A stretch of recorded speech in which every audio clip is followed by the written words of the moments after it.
Welcome to Global Education. Social Studies, Class 9, Chapter 21. Gujarat State Board of School Textbooks. History of Indian Agriculture and Introduction to Natural Farming. ये बहुत important chapter है, आपके daily life के साथ ये connected chapter है। ये अगर इसका इंट्रोडक्शन मैं दूं जो बुक में नहीं दिया हुआ है, उस संदर्भ में अगर मैं इसका इंट्रोडक्शन दूं तो इस तरह इसका इंट्रोडक्शन ऐसे है कि आपके घर में जैसे कोई भी जना जो आपके मदर फादर सब्जी फल फ्रूट ये सब लेने जाते हैं तो वो वहाँ से आपके लिए सब्जियाँ लेकर आते हैं और फ्रूट्स भी लेके आते हैं। कुछ फ्रूट्स होते हैं जो बहुत अट्रैक्टिव होते हैं और बहुत बड़े होते हैं साइज़ में। तो वो जो फ्रूट्स बहुत बड़े होते हैं, एक्सेप्शनली बड़े, थोड़े ज़्यादा ही बड़े, और थोड़े ज़्यादा क्या बहुत ही ज़्यादा बड़े, वैसे फ्रूट्स या वेजिटेबल्स शायद हो सकता है कि नेचुरल तरीके से नहीं उगते हैं। वो कुछ इंजेक्शन दे के उगाए जाते हैं, और वो जो इंजेक्शन जो दिया जाता है वो इंजेक्शन में केमिकल्स होते हैं। केमिकल से फ्रूट वगैरह तो बड़े हो गए, और उसको जो सब्जी उगाने वाला है फार्मर, उसको काफ़ी प्रॉफिट हो गया, उसको वेट में साइज़ में काफ़ी प्रॉफिट हो गया, लेकिन उससे आपकी हेल्थ को बहुत नुकसान होता है क्योंकि उसके अंदर केमिकल्स होते हैं। वो केमिकल्स जो होते हैं वो फ्रूट्स में वेजिटेबल्स में चले जाते हैं, और वो आपके जब आप उसको खाते हो तो आपके अंदर भी आ जाते हैं, और उससे काफ़ी सारे नुकसान होते हैं आपको। अगर ऐसा सामान आप एक्सपोर्ट करते हो तो एक्सपोर्ट के पहले आपको वो उसका वो सारा का सारा केमिकल फॉर्मुलेशन देखते हैं कि क्या है उसके अंदर, और उसमें भी वो केमिकल्स जो होते हैं वो पकड़ जाते हैं। ऐसे जो चीज़ें होती हैं वो एक्सपोर्ट भी नहीं होती। फिर फार्मर्स जो होते हैं वो आपके सिर्फ इंजेक्शन ही नहीं, वो जो फर्टिलाइज़र्स डालते हैं अपने खेतों में सब्जियां उगाने के लिए, वो उसमें केमिकल फर्टिलाइज़र्स का यूज़ करते हैं। वो केमिकल फर्टिलाइज़र्स जो होते हैं उससे प्रोड्यूस तो बहुत अच्छी होती है, लेकिन वो जो प्रोड्यूस होती है उसके अंदर में जो वेजिटेबल और फ्रूट्स निकलते हैं, जो क्रॉप्स निकलते हैं, उसके अंदर भी वो केमिकल्स जाते हैं।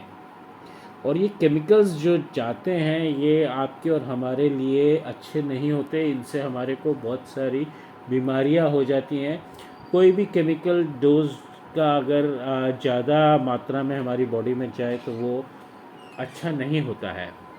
तो ये केमिकल्स अच्छे नहीं होते हैं हमारे लिए, और हमारे को बहुत सारी विभिन्न तरह की बीमारियां हो जाती है। चलिए आइए अब हम चैप्टर शुरू करते हैं जो बुक में लिखा हुआ है। ये बेसिक इंट्रोडक्शन तो मैंने आपको दे दिया।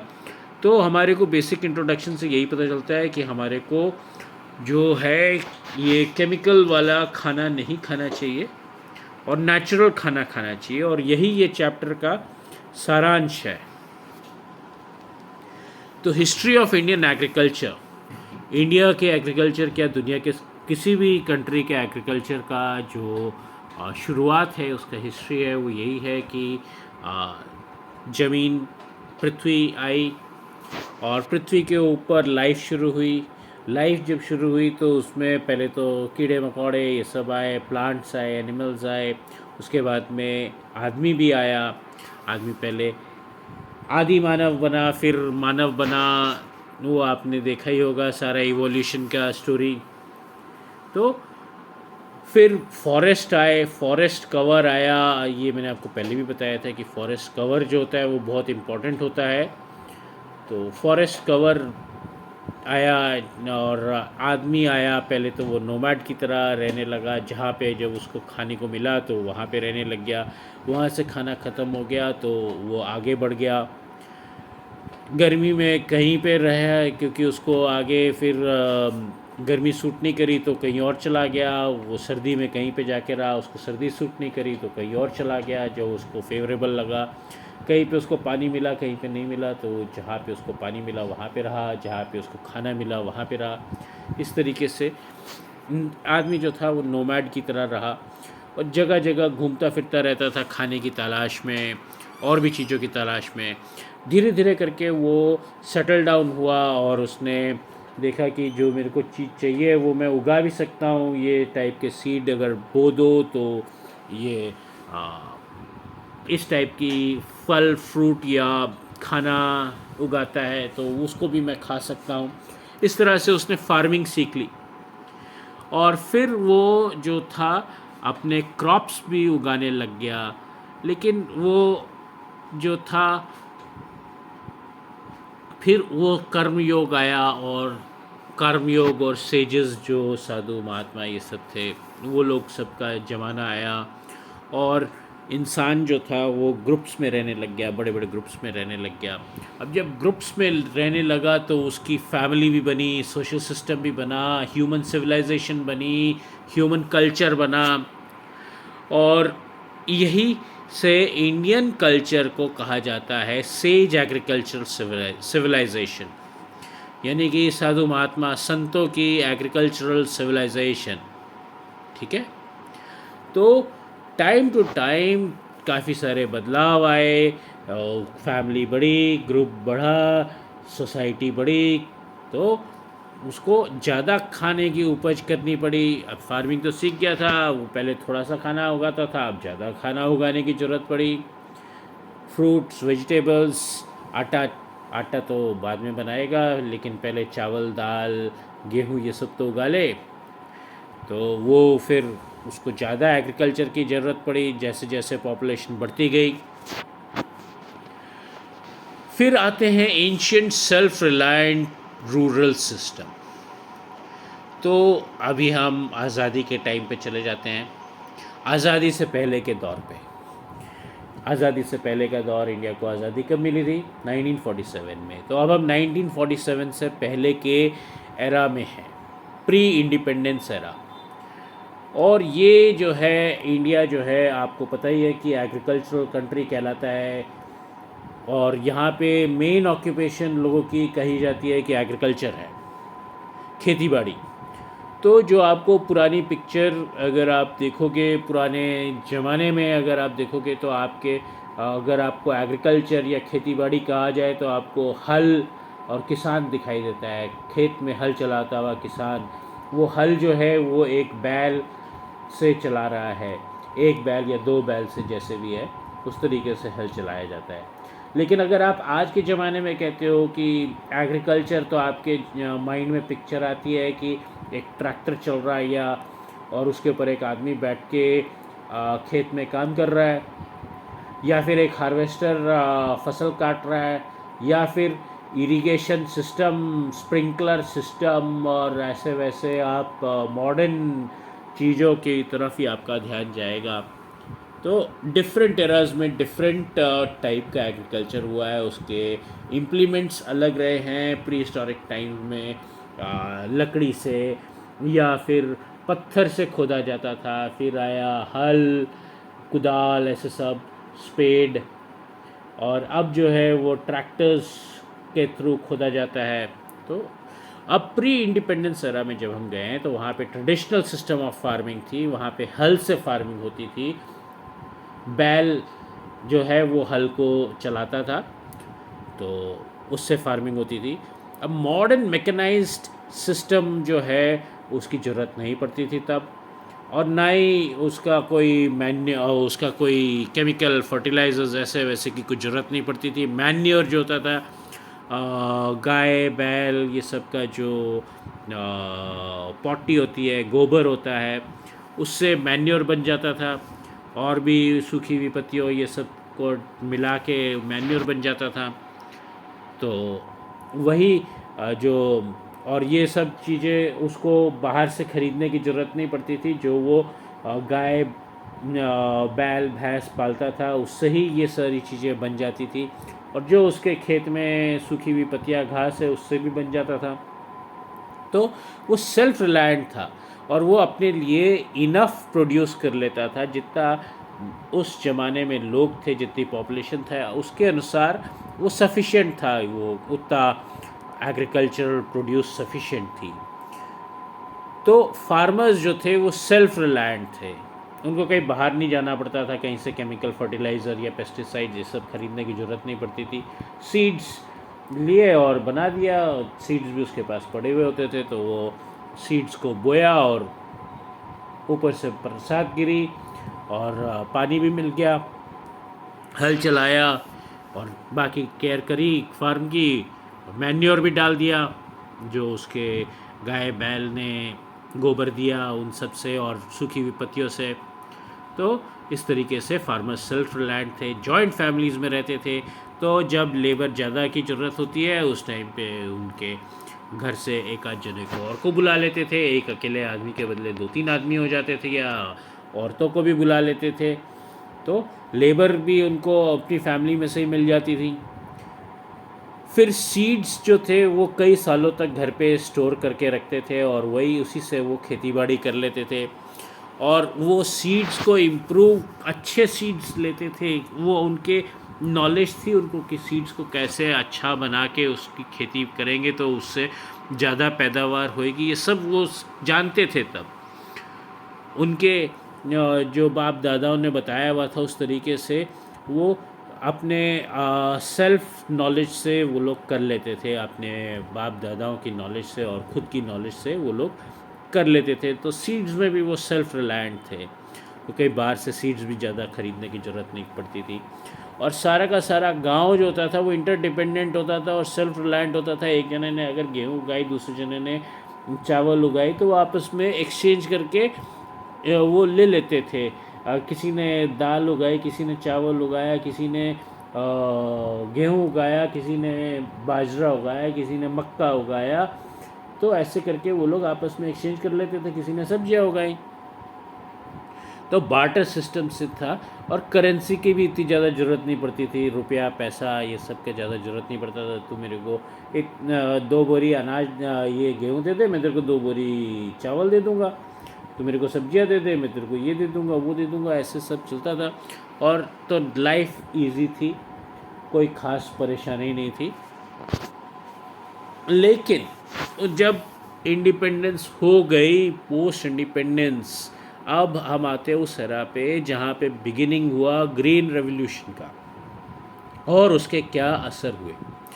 तो पोस्ट इंडिपेंडेंस ग्रीन रेवोल्यूशन की ज़रूरत क्या पड़ी, सब कुछ तो ठीक ठाक चल रहा था। तो पोस्ट इंडिपेंडेंस एरा में यानी कि 1947 के बाद की अगर हम बात करें तो पॉपुलेशन जो थी इंडिया की वो बढ़ने लग गई, बहुत ज़्यादा बढ़ने लग गई। अब खाने का सामान जो था चावल, गेहूँ, सब्जी, दाल, बाजरा, ये सब जो भी खाने का सामान था वो कम पड़ने लगा, तो हमारे को बाहर से दूसरी कंट्रीज से इंपोर्ट करना पड़ा। जब इंपोर्ट करते हैं तो डॉलर लगता है, तो महंगा पड़ता है हमारे को सामान, डॉलर्स इतने ज़्यादा थे नहीं इंडिया के पास में।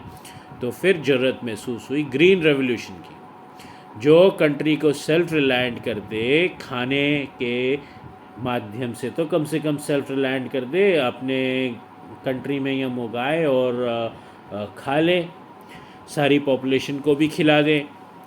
तो ग्रीन रेवोल्यूशन जो है वो आया, उसमें सीड्स जो थे वो साइंटिफिकली डेवलप्ड सीड्स थे, हाइब्रिड सीड्स थे, उसमें केमिकल फर्टिलाइज़र डाला गया, पेस्टिसाइड्स जो कीड़े ख़राब कर देते हैं फसल को, उससे बचाने के लिए पेस्टिसाइड्स डालने पड़े, जो डेवलप करे गए एग्रीकल्चरल साइंटिस्ट ने, वो वैसे पेस्टिसाइड्स और केमिकल फर्टिलाइज़र्स डाले गए। इसमें जी नाइट्रोजन की कमी है, इसमें यूरिक एसिड की कमी है, तो इसमें यूरिया डालो, इसमें ये डालो, इसमें वो डालो, ऐसे कर करके डिफरेंट फर्टिलाइज़र्स बने, डिफरेंट नीड्स के अनुसार, डिफरेंट क्रॉप्स के अनुसार, जो साइंटिस्ट ने बनाए, चाहे इंडिया के थे चाहे बाहर के थे।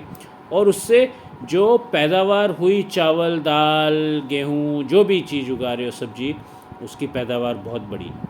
ये पर्टिकुलरली वीट के मामले में यानी कि गेहूं के मामले में पैदावार बहुत बढ़ गई।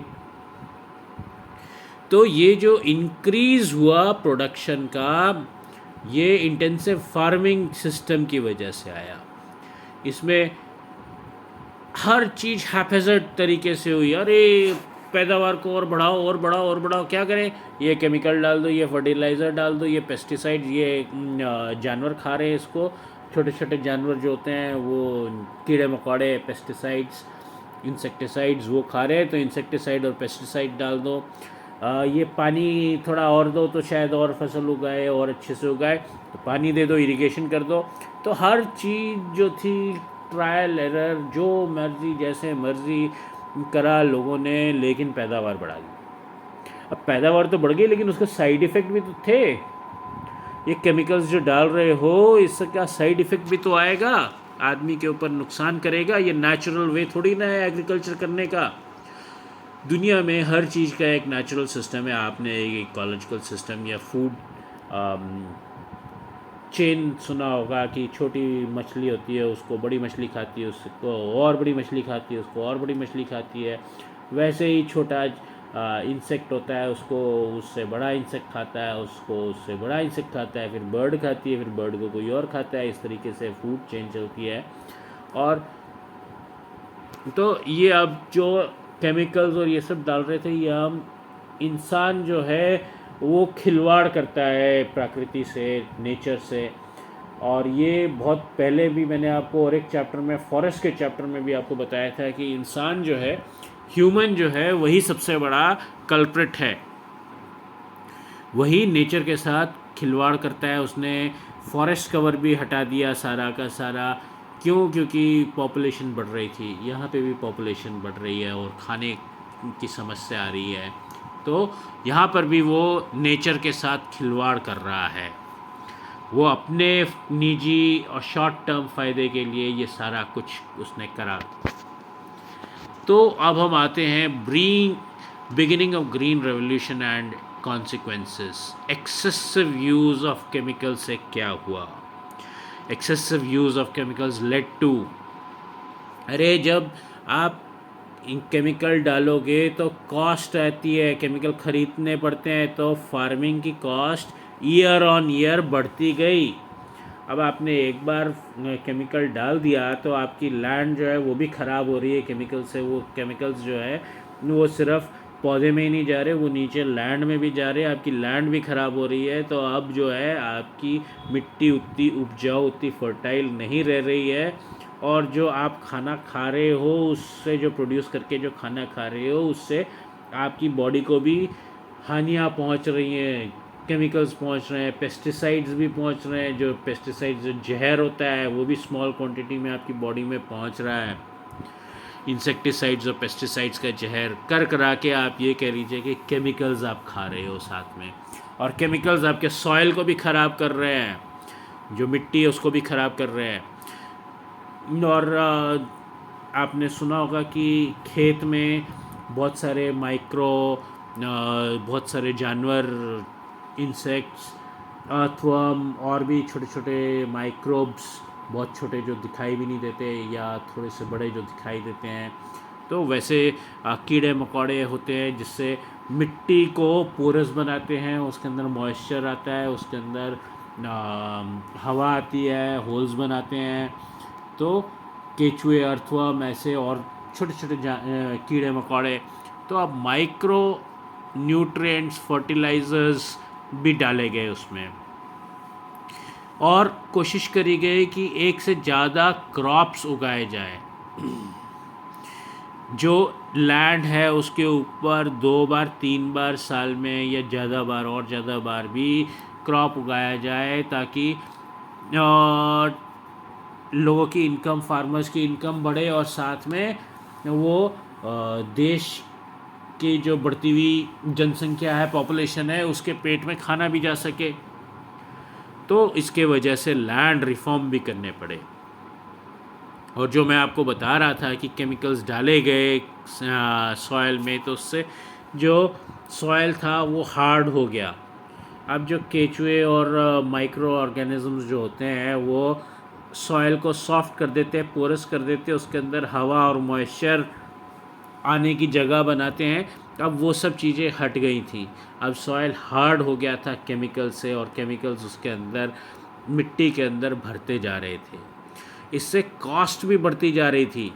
और अब अगर आप मैनुअली, अगर आप कुदाल से, स्पेड से या हल से उसको खोदने की कोशिश करोगे, तो वो सॉइल हार्ड हो चुका था।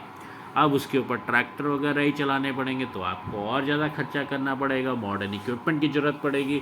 तो अब आपको कॉस्ट ऑफ मैकेनाइज्ड फार्मिंग जो था वो भी इनकर करना पड़ा, तो कॉस्ट आपका बढ़ने लग गया। अब जब सॉइल हार्ड हो गया है तो उसको, प्लांट्स को तो थोड़ा सॉफ्ट सॉइल की ज़रूरत होती है, तभी तो वो उगेंगे, तभी तो वो आप बो सकोगे, तभी तो आप उसमें हल चला सकोगे, तभी तो आप मैकेनाइज फार्मिंग कर सकोगे। तो अब जब ये सब हो गया तो सॉइल को सॉफ्ट करने के लिए पानी की ज़रूरत पड़ी। पानी, वहाँ पे मॉइस्चर जो आपने माइक्रोब्स हटा दिए, वहाँ से केचुए हटा दिए, उनको केमिकल से मार डाला, तो अब सॉइल सॉफ्ट नहीं है। अब सॉइल में पानी भी नहीं, मॉइस्चर भी नहीं रिटेन होता, तो आपको इरिगेशन की ज़्यादा ज़रूरत पड़ती है। पानी डालो उसमें, और ज़्यादा इरिगेशन से आपका ज़्यादा सैलिनिटी, नमक वगैरह बढ़ जाता है, क्योंकि सारा पानी मीठा तो नहीं होता ना, कुछ पानी नमकीन भी होता है, खारा पानी भी होता है, तो इससे भी आपकी प्रोडक्टिविटी घटने लग गई। हालांकि इंक्रीज़ प्रोडक्टिविटी थी, लेकिन जो इंक्रीज़ प्रोडक्टिविटी थी, अगर आप 5 किलो उगाते थे, अगर आप 1 टन उगाते थे आपके खेत में, तो अब आपका 2 टन 3 टन उगने लग गया, लेकिन उसके बाद में 2 टन 3 टन से वापस 2.5 टन ऐसे होने लग गया। तो अब आपका इरिगेशन की ज़रूरत पड़ी, इरिगेशन करोगे, पानी डालोगे, तो आपका थोड़ा सा प्रोड्यूस बढ़ जाएगा, 2.5 टन के बदले 2.75 टन प्रोड्यूस कर लोगे आप। तो beginning of green revolution and consequences में अब जो हम कर रहे थे ग्रीन रेवोल्यूशन के दौरान, वो ये था कि हम ऑर्गेनिक मैन्योर ये सब का कम यूज़ कर रहे थे, और केमिकल्स का ज़्यादा यूज़ कर रहे थे। केमिकल फर्टिलाइज़र का ज़्यादा यूज़ करके, पेस्टिसाइड्स, इंसेक्टिसाइड्स का ज़्यादा यूज़ करके हमारा क्या हुआ कि सॉइल जो है उसकी फर्टिलिटी कम हो गई, उसकी प्रोडक्टिविटी कम हो गई, सॉइल में वो बात नहीं रही जो पहले थी, और सॉइल में मॉइस्चर कंटेंट कम हो गया। मैंने आपको भी बताया कि क्यों मॉइस्चर कंटेंट कम हो गया। ग्राउंड वाटर जो था वो भी पॉल्यूटेड होने लग गया, क्योंकि उसके अंदर भी केमिकल्स जा रहे हैं, और हमको ज़्यादा पानी की ज़रूरत पड़ने लग गई, ज़्यादा इरिगेशन की ज़रूरत पड़ने लग गई फसल उगाने के लिए। अब बैलेंस न्यूट्रिएंट्स नहीं था उस, जो हम एग्रीकल्चर प्रोड्यूस कर रहे थे, गेहूं चावल, उसमें बैलेंस न्यूट्रिएंट्स नहीं था। जब पहले जो फार्मिंग होती थी विदाउट केमिकल, उसमें बैलेंस न्यूट्रिएंट्स होता था। अब अगर हमने पोटेशियम ज़्यादा डाला है, तो अगर हमने फर्टिलाइज़र के तौर पे पोटेशियम ज़्यादा डाला है, तो पोटेशियम ज़्यादा आएगा आपके खाने में। अगर हमने यूरिया ज़्यादा डाला, यूरिक एसिड ज़्यादा डाला है, तो आपके खाने में जो गेहूं और चावल जो भी उगेगा उसमें से यूरिक कंटेंट ज़्यादा रहेगा। तो अब बैलेंस चीज़ नहीं थी, सारी चीज़ें एक जैसी नहीं थी, तो विटामिन, मिनरल्स, ये सब की बॉडी में कमी होने लग गई, और उसके जो है डिजीज़ होने लग गई। आदमियों को, औरतों को, इंसान को डिजीज़ होने लग गई, जो भी उसको खाता था उसको डिजीज़ होने लग गई, क्योंकि बैलेंस चीज़ नहीं थी। अब इरिगेशन हमने ज़्यादा करनी पड़ रही थी, क्योंकि सॉइल हार्ड हो गया था, कम फर्टाइल हो गया था, तो उसकी वजह से हमको केमिकल्स भी ज़्यादा डालने पड़े। तो जब इरिगेशन और केमिकल्स ज़्यादा आए, तो ग्रीन हाउस गैसेस जो थी, जैसे मीथेन, नाइट्रस ऑक्साइड, ये सब ज़्यादा रिलीज़ हो रही थी एनवायरनमेंट में, और उसकी वजह से क्या हुआ, ग्लोबल वार्मिंग, बर्फ़ पिघलने लग गई भैया एंटार्क्टिका तक। आपने यहाँ पे खेती करी, वहाँ एंटार्क्टिका और आर्कटिक सर्कल में बर्फ़ पिघलने लग गई। सोचिए इतनी दूर दूर तक इसका असर होता है ग्लोबल वार्मिंग का। एक छोटी सी गलती यहाँ पे करी गई और वहाँ पे क्या असर हुआ, उसकी वजह से समुद्र का पानी का लेवल ऊपर आ जाएगा, लैंड कम हो जाएगा इंसान के रहने के लिए। सिर्फ इतना ही अगर आप समझ लो तो काफ़ी है, और भी 50 चीज़ें हैं। ओजोन लेयर ख़राब हो जाती है। तो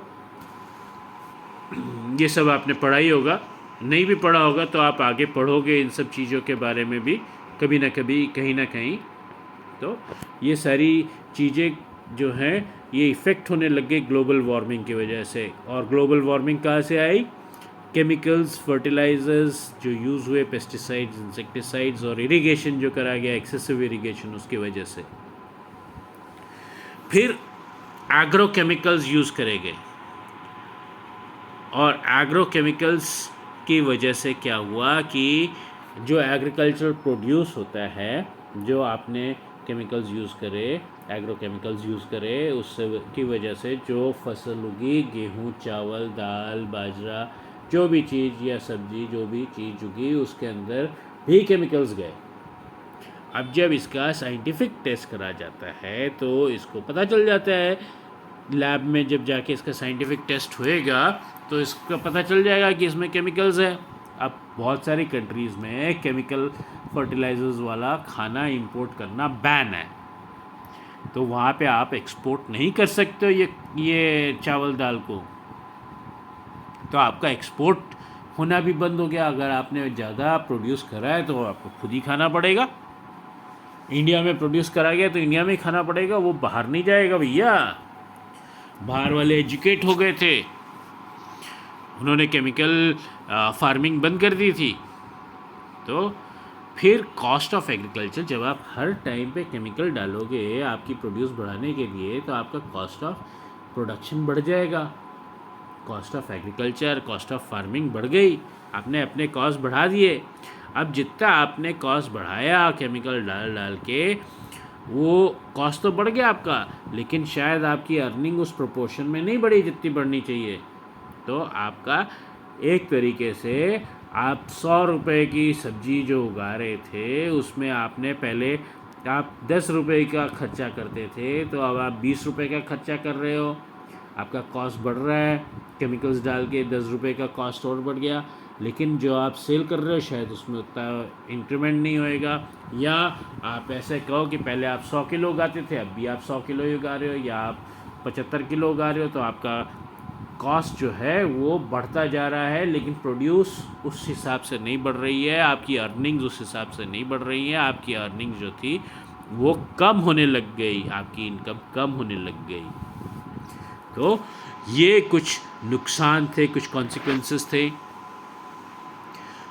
और अगर हम और आगे बढ़े इसी चीज़ में, उसके क्या कॉन्सिक्वेंसेस रहे, तो एक्सेसिव यूज़ ऑफ केमिकल्स और पेस्टिसाइड से क्या हुआ, बहुत सारे इंसेक्ट्स मारे गए, बर्ड्स भी मारे गए, माइक्रो ऑर्गेनिजम्स जो थे एनवायरनमेंट में वो भी मर गए, जो हवा में छोटे छोटे कीड़े इंसेक्ट्स उड़ते हैं वो भी मर गए, बर्ड्स भी मर गई बहुत सारी।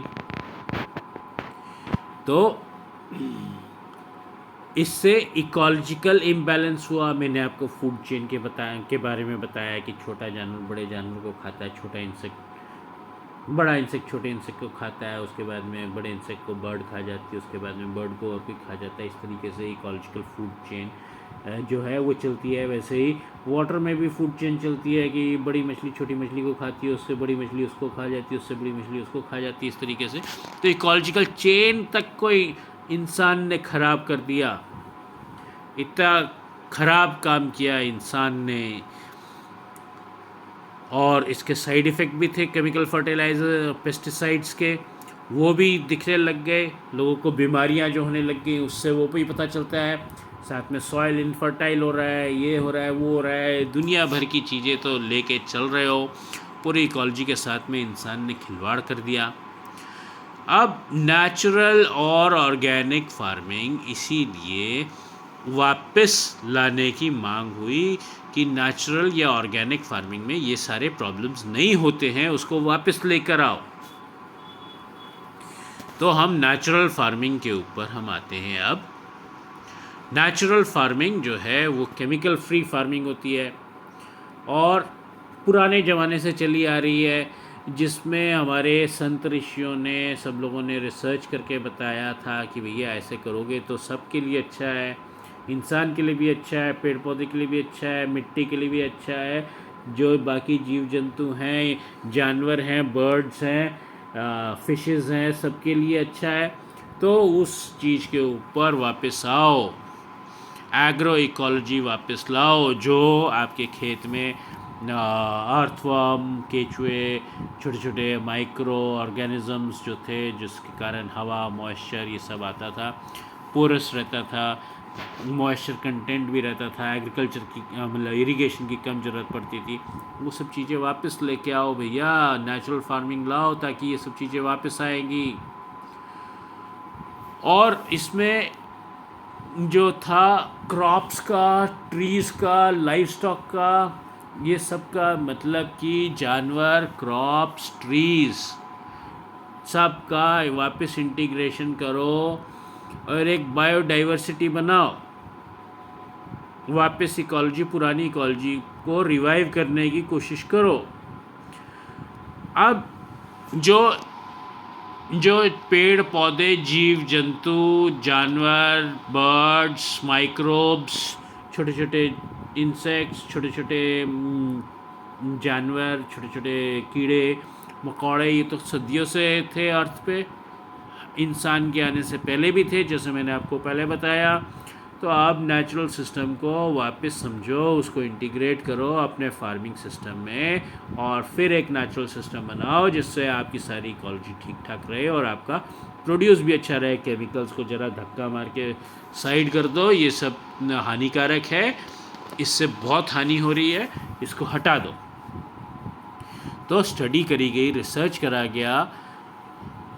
डॉक्टर सुभाष पालेकर, बहुत लोगों ने रिसर्च किया, उसमें से एक थे डॉक्टर सुभाष पालेकर। इनको पद्मश्री से भी सम्मानित किया। पद्मश्री बहुत बड़ा अवार्ड होता है जो भारत सरकार देती है, तो इससे भी सम्मानित करा गया था। पद्मश्री का अवार्ड भी डॉक्टर सुभाष पालेकर को मिला। और इन्होंने क्या किया था, इन्होंने एक स्टडी करी थी जो एग्रीकल्चर है उसके ऊपर, और वो जो स्टडी करी उससे इन्होंने बनाया Subhash Palekar natural farming, SPNF, ये इन्होंने उसको टर्म दी। वो जो इन्होंने मेथड बनाया फार्मिंग का, वो इनकी स्टडी का निष्कर्ष था, यानी समरी थी, जो इन्होंने स्टडी करके सीखा उसको समराइज़ करते हुए, उसका सारांश करते हुए ही ये नया मेथड बन गया नेचुरल फार्मिंग का, जिसको उन्होंने नाम दिया SPNF, Subhash Palekar natural farming. और भारत सरकार ने को भी अच्छा लगा, तो भारत सरकार ने भी इनको सम्मानित किया पद्मश्री से। तो बहुत ज़्यादा एफर्ट किए गए कि स्टेट गवर्नमेंट, सेंट्रल गवर्नमेंट, सबको इसमें आना पड़ा और नेचुरल फार्मिंग को बढ़ावा देना पड़ा, ताकि मैक्सिमम नंबर ऑफ फार्मर्स, ज़्यादा से ज़्यादा फार्मर्स इसका लाभ उठा सके और बैक टू नेचर हो जाए। जैसे आपने आजकल सुना होगा, back to school, back to ये, बैक टू वो, बैक टू नेचर। तो बैक टू नेचुरल फार्मिंग यहाँ पर आ गया है। फिर डांग डिस्ट्रिक्ट एक गुजरात में है, उसको नेचुरल फार्मिंग के लिए डेडिकेट कर दिया गया। डांग डिस्ट्रिक्ट में सिर्फ नेचुरल फार्मिंग होती है। ये गवर्नमेंट ने डिक्लेयर कर दिया कि डांग डिस्ट्रिक्ट में कोई केमिकल फर्टिलाइज़र, पेस्टिसाइड, इंसेक्टिसाइड ये सब का यूज़ नहीं होएगा, और ना ही हो रहा है। वहाँ पे सिर्फ नेचुरल फार्मिंग करी जा रही है। डांग डिस्ट्रिक्ट में आदिवासी टाइप के लोग भी रहते हैं, तो वहाँ पे ये करना भी आसान था और वहाँ पे ये कर भी दिया गया।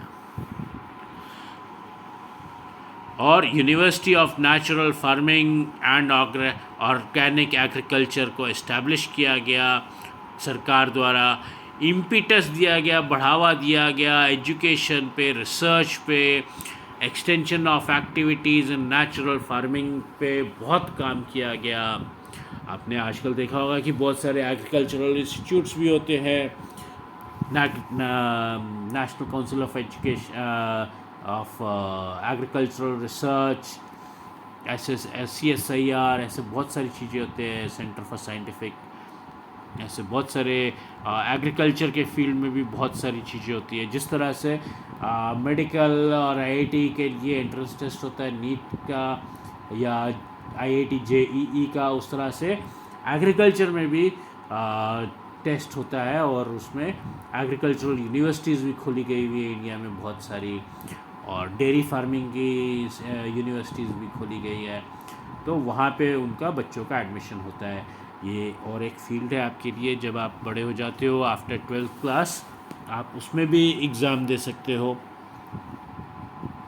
तो उसकी इम्पोर्टेंस आप अभी समझ लो, आपके बाद में उसके बाद में आपको जिधर आपका इंटरेस्ट है आप उधर ही जाना चाहिए, जिस फील्ड में आपका इंटरेस्ट है।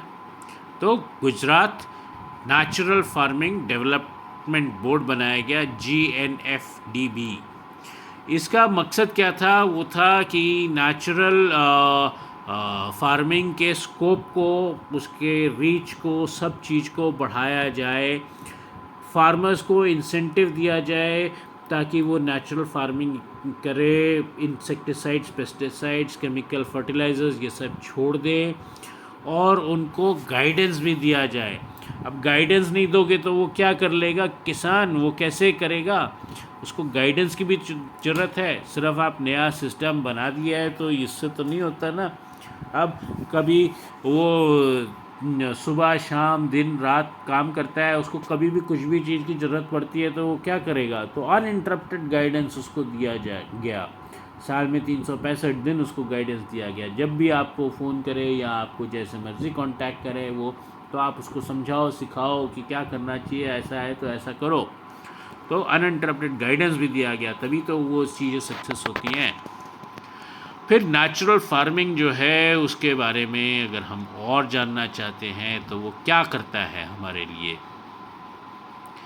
हमारा सबसे पहले चीज़ जो है वो करता है सस्टेन्स फार्मिंग कल्चर। हमारा कल्चरली इंडिया एग्रीकल्चरल कंट्री कहा जाता है, तो हमारा जो पुराना कल्चर है फार्मिंग का, सेज एग्रीकल्चरल का, उसको वो सस्टेन करता है, उसको आगे बढ़ाता है, सेल्फ रिलायंट बनाता है इंडिया को अपने एग्रीकल्चरल प्रोड्यूस में। बाहर से मंगाने की ज़रूरत नहीं है, ज़्यादा से ज़्यादा पैदावार इंडिया में ही होएगी। फिर और सिर्फ सेल्फ रिलायंट नहीं, आगे आप एक्सपोर्ट भी कर सकते हो। सेल्फ रिलायंट पहले हो जाओ, उसके बाद में एक्सपोर्ट भी कर देना। और लैंड जो है वो अच्छी रहती है, उपजाऊ रहती है, ज़्यादा टाइम तक रहती है और हमेशा रहती है। नेचुरल फार्मिंग से उसकी लॉन्गेटिविटी बनी रहती है। जो केमिकल फार्मिंग से वो बंजर होती जा रही थी, वैसा नहीं होएगा। फिर point number 4, control global warming. जो केमिकल फर्टिलाइजर से जो ग्लोबल वार्मिंग के ऊपर प्रॉब्लम आ रही थी वो भी कंट्रोल में रहेगी नेचुरल फार्मिंग से। लोग हेल्दी लाइफ जिएंगे जो वो खा पी रहे हैं, और जो एनवायरनमेंट में जो उससे जा रहा है वो सब केमिकल्स से वो सब कम हो जाएगा, और लोगों की ज़िंदगी जो है हेल्दी हो जाएगी और बढ़ जाएगी। पानी की बचत होएगी। पानी बहुत कम है, पानी तो बहुत है इस वर्ल्ड में, लेकिन पीने का पानी बहुत कम है। तो पानी की कमी है और पानी बचेगा नेचुरल फार्मिंग करोगे तो। और गौ माता जो है, गौवंश जो है वो भी बचा रहेगा। काऊ काऊ को हमारे कल्चर में बहुत इम्पोर्टेंस दी गई है, वो हम आगे बताएंगे आपको। तो गाय को, काऊ को बहुत इम्पोर्टेंस दी गई है। वो काऊ की लाइनेज जो है, काऊ भी बचेगी और हम सब भी बचेंगे काऊ के साथ में। काऊ हम सबको बचा लेगी, ऐसा समझ लीजिए। अब जो साइंटिफिक जो हमारे कल्चर में है वो काफ़ी रिसर्च करके बनाया गया है, तो ऐसे आप इसको हल्के में मत लीजिएगा कि ये हम ऐसे ही बोल रहे हैं। और पॉइंट नंबर 8 जो है, इम्प्रूव्स लाइव्स ऑफ फार्मर। जो किसान हैं उनकी भी लाइफ को इम्प्रूव करेगा नेचुरल फार्मिंग। चलिए हम देखते हैं डिटेल में ये सारे के सारे पॉइंट एक एक करके क्या है इसमें चीज़। तो पॉइंट नंबर 1 जो था, natural farming to sustain farming culture. India में फार्मिंग कल्चर तो पहले से ही था, एंशियंट ज़माने से चला आ रहा था। सिर्फ इंडिया में, एंशियंट ज़माने में सिर्फ इंडिया में नहीं, पूरी दुनिया में चला आ रहा था फार्मिंग कल्चर, उसमें से इंडिया में भी चला आ रहा था फार्मिंग कल्चर। तो उस एंशियंट फार्मिंग कल्चर को बचा के रखेगा नेचुरल फार्मिंग। और वो गोल्डन हेरिटेज जो हमारे ऋषि मुनि और हमारे बाप दादाओं ने हमारे को दी है, वो सारी की सारी गोल्डन हेरिटेज हमारे को वापस मिलेगी नेचुरल फार्मिंग की वजह से। और ये कोई ऐसी वैसी बात नहीं है। इंडिया हमेशा से हिस्टोरिकली एक सेल्फ सफिशिएंट कंट्री रहा है, जिसने अपने सारे लोगों के लिए एग्रीकल्चरल प्रोड्यूस इतना उगाया है और साथ में एक्सपोर्ट भी करा है। तो ये फार्मर्स को वापस अगर हम नेचुरल फार्मिंग पे लेके जाएंगे तो उससे ये चीज़ वापस आएगी। और ये बड़े बड़े फार्मर्स का सदियों से ये कहा गया है और आज तक कहते आ रहे हैं फार्मर्स कि नेचुरल फार्मिंग ही सबसे अच्छी है। केमिकल्स का यूज़ नहीं होएगा। और केमिकल्स का यूज़ क्यों करते थे? पैदावार बढ़ाने के लिए। 1 एकड़ लैंड में या 1 एकड़ लैंड में जो भी 100 क्विंटल, 5 क्विंटल, 10 क्विंटल, 100 क्विंटल जितना भी गेहूँ उगता था उससे ज़्यादा 7 क्विंटल, 8 क्विंटल उगाने के लिए, तो उससे कॉस्ट बढ़ता है और इनकम घट जाती है। ये चीज़ रियलाइज़ होने लग गई लोगों को। फिर पॉइंट नंबर 2 पर आते हैं, natural farming for self reliant India. तो नेचुरल फार्मिंग मेथड जो है वो फार्मिंग का कॉस्ट कम कर देता है, इनफैक्ट नेग्लिजिबल कर देता है, क्योंकि जो भी चीज़ की आपको ज़रूरत है वो आपको खेत में से, आपके जो आपने खेत रखा हुआ है और जो साथ में आपने लाइव स्टॉक रखा हुआ है, यानी कि गाय, भैंस, बकरी, जो भी चीज़ आपने रखी हुई हैं, उससे ही आपकी बहुत सारी चीज़ों की पूर्ति हो जाती है। जो भी चीज़ आपको रिक्वायर्ड होती है वहीं से आपको मिल जाती है। तो इससे आपका फार्मिंग का कॉस्ट कम हो जाता है। आपको बाज़ार से जाके केमिकल फर्टिलाइजर्स, इंसेक्टिसाइड, पेस्टिसाइड्स खरीदने की ज़रूरत नहीं पड़ती है। आपकी प्रोडक्शन कम भी नहीं होती, इससे बढ़ती है। और कॉस्ट ऑफ प्रोडक्ट जो है वो बहुत आसान दामों पे आप बेच सकते हो। प्रोडक्ट यानी कि प्रोड्यूस जो आप कर रहे हो, जैसे आप गेहूँ, चावल, बाजरा, मक्का, जो भी सब्जियां, जो भी चीज़ उगा रहे हो, वो आपका कम पैसे में आप बाहर बेच सकते हो। तो जब कम पैसे में बेचोगे तो ज़्यादा अच्छा, और ज़्यादा हेल्दी चीज़ बेचोगे तो ज़्यादा अच्छा नहीं है क्या? लोगों के लिए भी अच्छा है, उनको भी कम खर्च करना पड़ेगा, महंगाई थोड़ी कम होएगी, तो फार्मर के लिए फाइनेंशियल बेनिफिट बढ़ेगा। कैसे बढ़ेगा? एक तो कॉस्ट कम हो गई और दूसरा उसका प्रोड्यूस वैसे का वैसा है, तो वो अपना फाइनेंशियल बेनिफिट उसका बढ़ेगा ही। अगर वो थोड़ा सा दाम कम भी कर देगा ना, तब भी उसको फाइनेंस में बेनिफिट ही रहेगा, उसको फाइनेंशियल बेनिफिट ही रहेगा, तब भी उसको प्रॉफिट ज़्यादा रहेगा।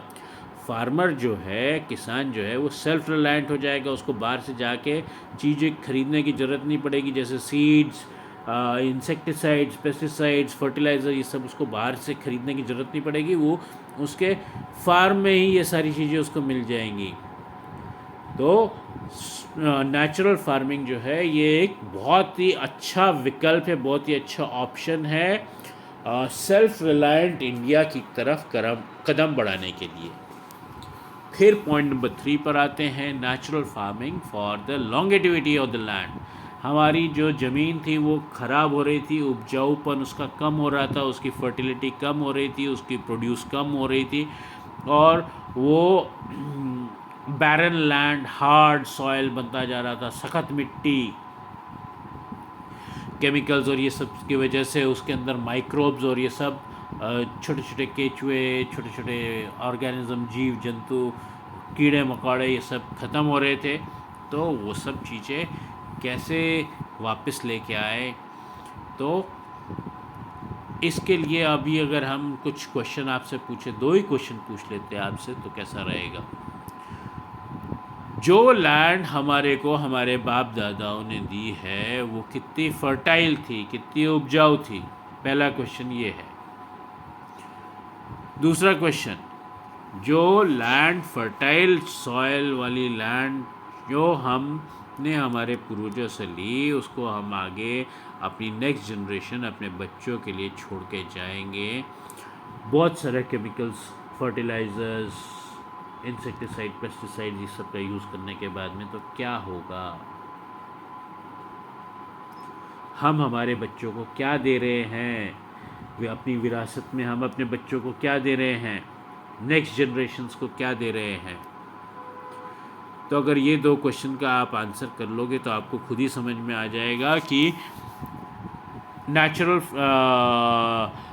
फार्मिंग कितनी ज़्यादा ज़रूरत है हमारे को उसकी। सॉइल जो है उससे फर्टाइल रहता है, फर्टिलिटी ऑफ द सॉइल ख़राब होती है, नेचुरल फार्मिंग से अच्छी रहती है और केमिकल फार्मिंग से फर्टिलिटी ऑफ द सॉइल ख़राब होती है, दिन ब दिन ख़राब होती है, दिन ब दिन कम उपजाऊ रहता है, कम फर्टाइल हो जाता है। इंडिया के कई पार्ट्स में लैंड जो है इनफर्टाइल हो गया है, वो किससे? केमिकल्स के यूज़ से। और बहुत ज़्यादा केमिकल फर्टिलाइज़र, पेस्टिसाइड्स जब हम यूज़ करते हैं तो हमारी प्रोडक्टिविटी घट जाती है, सॉइल की भी, लैंड की भी, और हमारे लिए तो बुरा होता ही है, वो तो बात अलग है। नेचुरल फार्मिंग से जबकि सॉइल जो है फर्टाइल होता है, प्रोडक्टिविटी बढ़ती है और लंबे समय के लिए बढ़ती है, तो नेचुरल फार्मिंग जो है उससे ज़मीन में, फर्टिलिटी में, सॉइल में बहुत ज़्यादा इम्प्रूवमेंट होती है। अब फोर्थ पॉइंट पर हम आते हैं, natural farming for control of global warming. Global warming के बारे में मैंने आपको बताया था कि हम जो यहाँ पे कर रहे हैं उससे एंटार्क्टिका में जाके बर्फ़ पिघल रही है और समुद्र का लेवल ऊपर जा रहा है, लैंड कम हो रहा है। तो वो सब चीज़ को ज़रा हम वापस समझने की कोशिश करते हैं। राइजिंग टेम्परेचर्स ग्रेट कंसर्न है पूरी दुनिया के लिए। टेम्परेचर बढ़ेगा तो क्या होगा? बर्फ़ पिघलेगी तो पानी, समुद्र का पानी ऊपर आएगा, लैंड कम हो जाएगी, जैसे मैंने आपको बताया। तो ग्लोबल वार्मिंग के कितने नुकसान हैं, कितने डेंजर है, ये सब आप सब जानते ही हो, आपने बहुत दफ़े पढ़ा भी है। तो बहुत सारे एफर्ट किए गए कि ग्लोबल टेम्परेचर इंक्रीज़ को कंट्रोल किया जाए, उसको कम किया जाए, उसको रोका जाए, उसको कम भी किया जाए, सिर्फ रोका ही नहीं बल्कि कम भी किया जाए। क्लाइमेट का चेंज होने लग गया है और बहुत बड़े बड़े डिज़ास्टर्स भी होने लग गए हैं, आपदा भी आने लग गई हैं, नेचुरल डिज़ास्टर्स भी आने लग गई हैं, जैसे बहुत हेवी रेन हो जाती है, कभी कभी बिल्कुल सूखा पड़ जाता है, कभी हरिकेन, साइक्लोन, ऐसे सब चीज़ें आ जाती हैं, कभी बहुत ज़्यादा गर्मी पड़ती है, एक्सेसिव हीट पड़ती है, 40, 45, 49, 50 ऐसे टेम्परेचर हो जाता है। नहीं तो बहुत ज़्यादा सर्दी पड़ने लग जाती है। तो ये क्लाइमेट में फिर कभी कभी बिन मौसम बरसात हो जाती है। तो हर चीज़ का टाइम होता है ना। बिन मौसम बरसात होगी तो भी आपके खेती वगैरह के लिए प्रॉब्लम करता है। तो ऐसी सब क्लाइमेटिक चेंजेस आने लग गए हैं। फिर ग्लोबल टेम्परेचर बढ़ने के कारण जैसे है इंडस्ट्रियलाइजेशन, बहुत ज़्यादा इंडस्ट्रियलाइजेशन हो गया, बहुत ज़्यादा वाहन यानी कि कार, बस, ट्रक, ट्रैक्टर, हवाई जहाज, ये सब बहुत ज़्यादा व्हीकल्स चलने लग गए। मटेरियलिस्टिक लाइफस्टाइल हो गया है भैया, मैं मेरा देखूं तुम्हारा तुम जानो। तो मटेरियलिस्टिक, मेरे को तो ये भी चाहिए, ये भी चाहिए, अब कैसे आएगा? पैसा और चाहिए, पैसा कैसे आएगा? तो ठीक है, मैं अपनी प्रोड्यूस बढ़ा देता हूँ एग्रीकल्चर की, मैं किसान हूँ, मैं अपनी एग्रीकल्चर प्रोड्यूस बढ़ा देता हूँ। एग्रीकल्चर प्रोड्यूस बढ़ाने के लिए मेरे को क्या करना पड़ेगा? एग्रीकल्चर प्रोड्यूस बढ़ाने के लिए मेरे को केमिकल फर्टिलाइजर्स, इंसेक्टिसाइड्स, पेस्टिसाइड्स, ये सब डालने पड़ेंगे। आप कहोगे कि फर्टिलाइज़र तो ठीक है, चलो समझ में आया, लेकिन पेस्टिसाइड और इंसेक्टिसाइड से क्या होएगा? भाई पेस्टिसाइड और इंसेक्टिसाइड से जो कीड़े हमारे फसल को खा रहे हैं वो कम खा पाएंगे, तो हमारी प्रोड्यूस वैसे भी जितनी होनी चाहिए उतनी रहेगी ना, बढ़ जाएगी, कम तो नहीं होएगी। तो इस तरह से फिर आता है नेचुरल फार्मिंग, जिससे केमिकल्स का यूज़ ही नहीं करते हैं हम।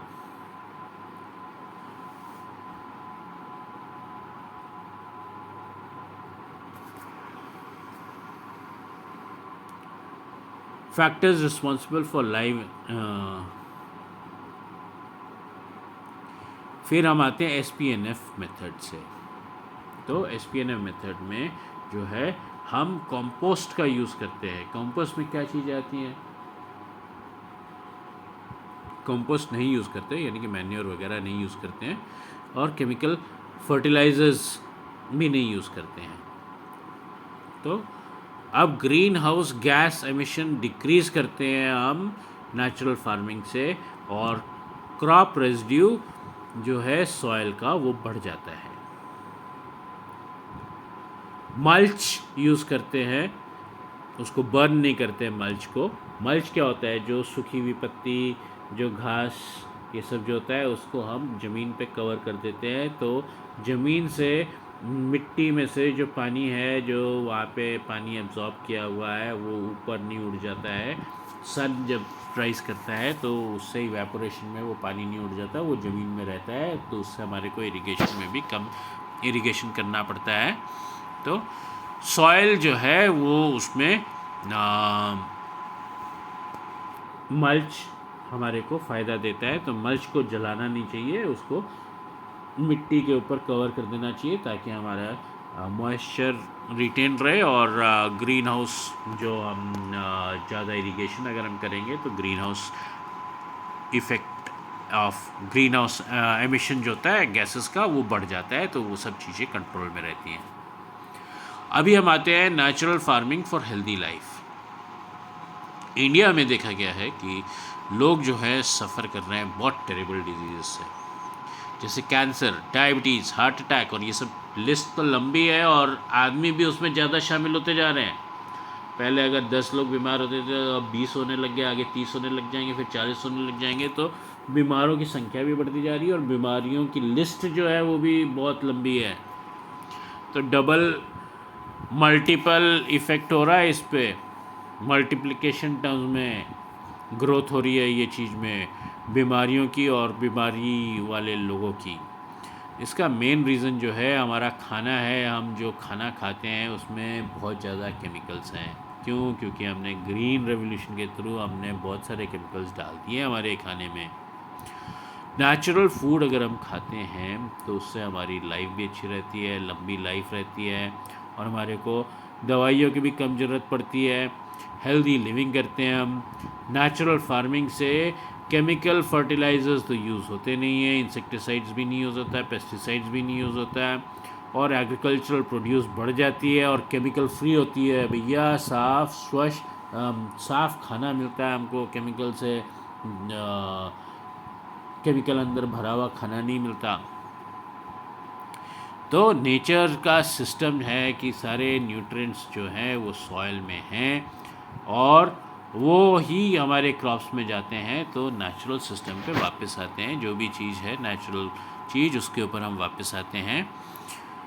तो जो क्रॉप्स उगाए जाते हैं नेचुरल फार्मिंग के द्वारा, वो न्यूट्रिएंट रिच होते हैं, और उनके अंदर मेडिसिनल प्रॉपर्टीज़ भी होती हैं। नेचर हमारे को सारी चीज़ से लड़ने की ताकत देता है, तो उसके अंदर नेचर के अंदर ये नेचुरल प्रॉपर्टीज़ के तौर पे, नेचुरल मेडिसिनल प्रॉपर्टीज़ के तौर पे सारे न्यूट्रिएंट्स होते हैं। फिर पॉइंट नंबर 6 पर आते हैं, natural farming for water conservation. जल ही जीवन है, water for life, water is life. Plant trees bring rain, पेड़ उगाओ बरसात लाओ। ऐसे स्लोगन्स हमने बचपन से लेके आज तक बहुत सुने हैं, और आप आगे भी बहुत सुनोगे। तो इससे आपको क्या पता चलता है कि इस धरती के ऊपर, इस अर्थ के ऊपर लाइफ पॉसिबल नहीं है जब तक पानी नहीं है। पानी है तो जीवन है, नहीं तो कुछ नहीं।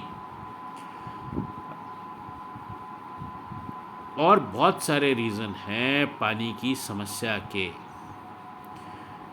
हाँ, इंसान जो है जितना पानी यूज़ करता है उससे ज़्यादा वो वेस्ट करता है। तो पानी को कंज़र्व करना सीखो सबसे पहले तो। और हमारे को पानी मिलता है, लेकिन हमको ये नहीं पता है कि हमको वो पानी स्टोर करके रख सकते हैं। सही समय पे अगर हम स्टोर करके रखें, सही जगह पे, और हमारी नीड के अनुसार, प्रॉपर प्लानिंग के अनुसार, तो हम उससे बहुत कुछ कर सकते हैं। सरकार तो डैम बना देगी, लेकिन आप भी आपके खेत में थोड़ा सा पानी स्टोर करके रख सकते हो। थोड़ा सा केमिकल के बदले नेचुरल सिस्टम एक्वायर करो, तो उससे जो जीव जंतु जो हैं, छोटे मोटे कीड़े जो हैं, केंचुए जो है, वो भी आपके सॉइल में आपको वो छोटे छोटे होल कर देंगे जहाँ पे हवा और मॉइस्चर फंस जाएगा, तो उससे भी आपको इरिगेशन कम लगेगा। उसके ऊपर आप मल्च स्प्रेड कर दो तो इवेपोरेशन कम होएगा। इस तरीके की चीज़ें जो है नेचुरल फार्मिंग में वो आपको अच्छी रहती हैं आपकी लैंड के लिए, आपकी सेहत के लिए, सब चीज़ के लिए, ग्लोबल वार्मिंग के लिए और वाटर बचाने के लिए भी।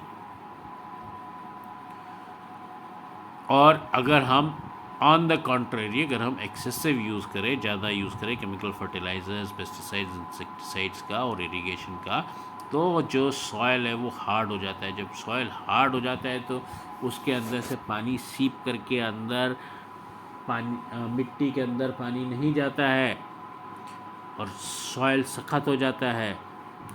और हमको टाइम टू टाइम ये काम कर लेना चाहिए। जब बरसात आ रही है तो उसको पानी को कंजर्वेशन करने के लिए हमको उपाय कर लेने चाहिए। उसके लिए हमारे को आगे हमारे को कितना फसल उगानी है, कितना क्या कुछ उगाना है, उसमें ज़्यादा पानी लगेगा, कम पानी लगेगा, कितनी बड़ी हमारी लैंड है, कितना पानी की हमारे को ज़रूरत है, ये सब चीज़ों को रखते हुए नज़र में आपको प्रॉपर प्लानिंग कर लेनी चाहिए। मतलब किसान को, फार्मर को प्रॉपर प्लानिंग कर लेनी चाहिए और उस तरीके से वो फार्म को अपने नेचुरल तरीके से वो संभाल सकता है। और लैंड को लेवल नहीं करा हुआ होता, उसने स्लोप कहीं पर होती है, तो पानी जो आता है बरसात का वो सारा बह जाता है, वो आपके लिए काम नहीं आता, वो बाहर आगे बह के चला जाता है पानी। नेक्स्ट पॉइंट पर आते हैं, point number 7, natural farming to से काउ लीनेज, गौवंश।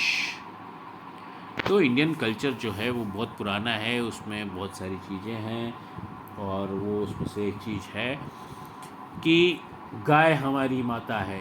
सुना होगा आपने, काऊ जो है, गाय जो है, उसकी पूजा भी करी जाती है और उसको एक माँ की तरह देखा जाता है। गाय हमारी माता है, तो काऊ को माता की तरह, मदर की तरह देखा जाता है। ऐसा समझा जाता है कि जो गाय है उसके शरीर में, उसकी बॉडी में 33 कोटि देवताओं का वास होता है। ये हमारा रिलीजन भी बताता है और हमारा कल्चरल बिलीफ भी यही है। सदियों से यही हमारे को सिखाया जा रहा है, तो हमारा कल्चरल बिलीफ भी यही है और साथ में रिलीजियस बिलीफ भी यही है। अब आप 33 करोड़ देवी देवता कह लो या 33 कोटि देवी देवता कह लो, क्योंकि ये भी कहा जाता है कि यहाँ पे 33 करोड़ देवी देवता नहीं, 33 कोटि देवी देवता कहा गया है।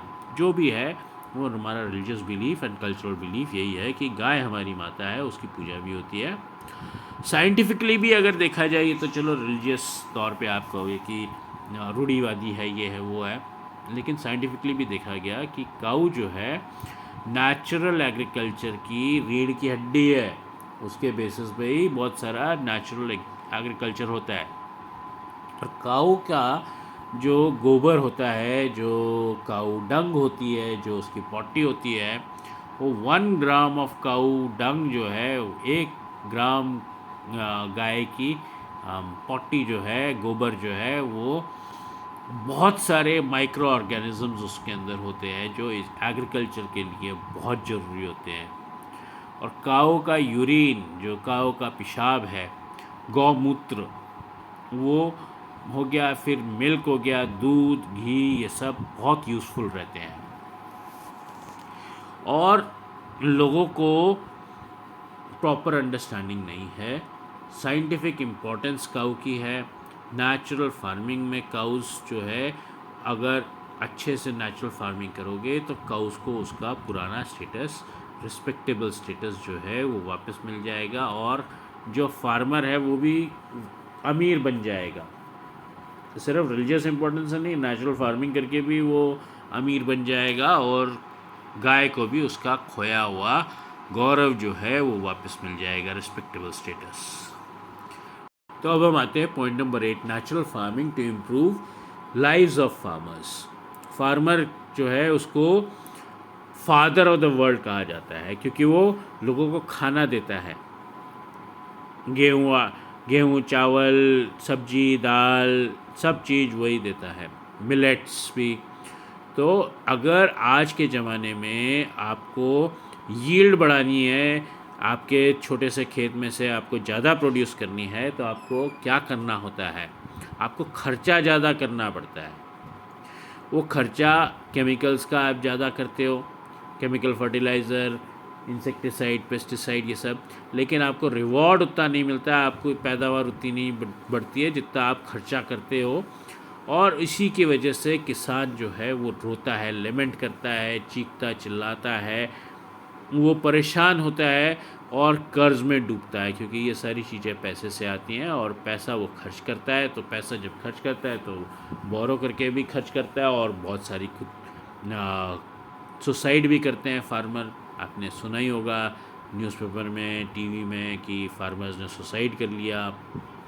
तो यही कारण है फार्मर की परेशानी का, ये केमिकल्स और इंक्रीजिंग कॉस्ट और कम पैदावार। तो नेचुरल फार्मिंग जो है वो नेचर को एक्सप्लॉइट नहीं करता है, नेचर के साथ चलता है वो।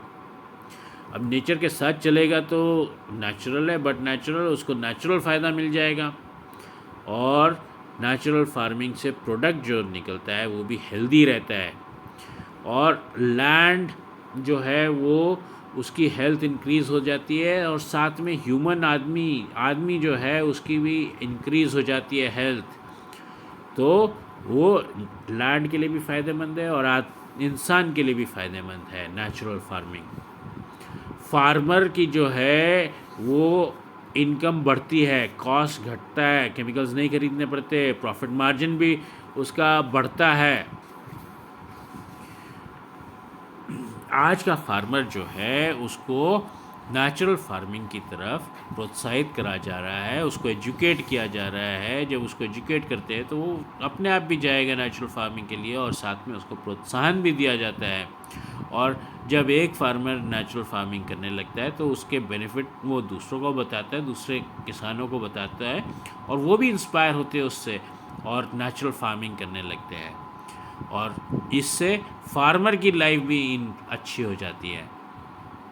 नेचुरल फार्मिंग जो है वो बेस्ट मेथड है ह्यूमन को, सॉइल को, एनवायरनमेंट को, सबको बचा के रखने के लिए, हेल्दी तौर पे बचा के रखने के लिए। जो नेचुरल फार्मिंग है उससे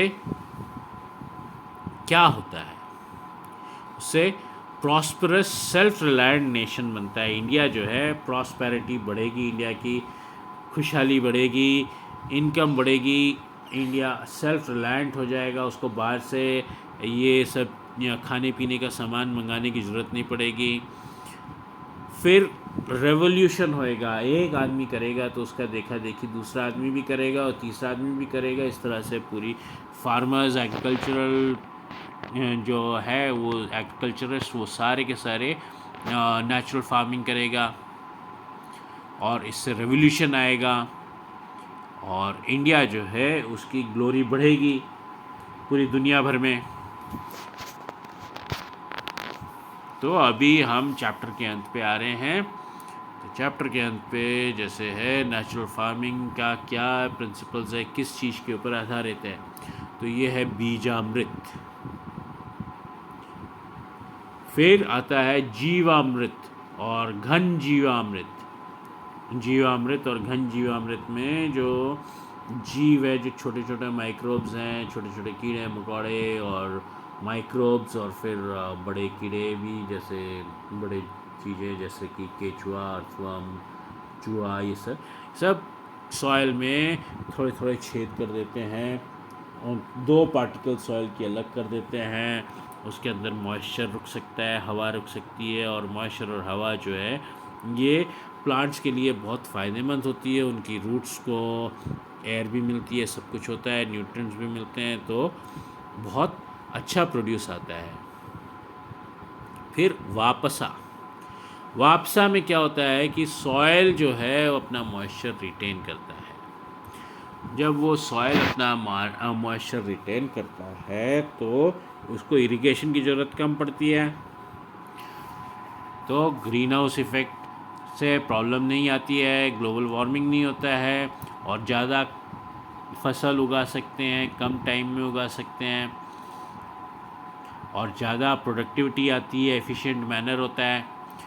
फिर अच्छा दाना, मल्चिंग, जो पेड़ पौधे की लीव्स होती हैं जो सूख के नीचे गिर जाती है, उसको भी आप कुछ दिन डीके करो तो उसमें से भी कुछ माइक्रो ऑर्गेनिज्म निकलेंगे, और उसको आप खेत में आपके आपके लैंड पे जहाँ पे आपकी फार्मिंग चल रही है वहाँ पे आप स्प्रेड कर दो, तो इवेपोरेशन पानी का कम हो जाएगा, पानी की भी बचत हो जाएगी, इरिगेशन में कम पानी लगेगा।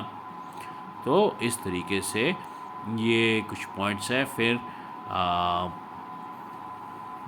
माइक्रो ऑर्गेनिज्म से बायोडाइवर्सिटी एग्रीकल्चरल क्रॉप्स की अच्छी रहती है। तो इसी के साथ हम चैप्टर के एंड पर आ जाते हैं। तो see you all then, bye for now from global education. मिलते हैं फिर नेक्स्ट चैप्टर में बहुत जल्द।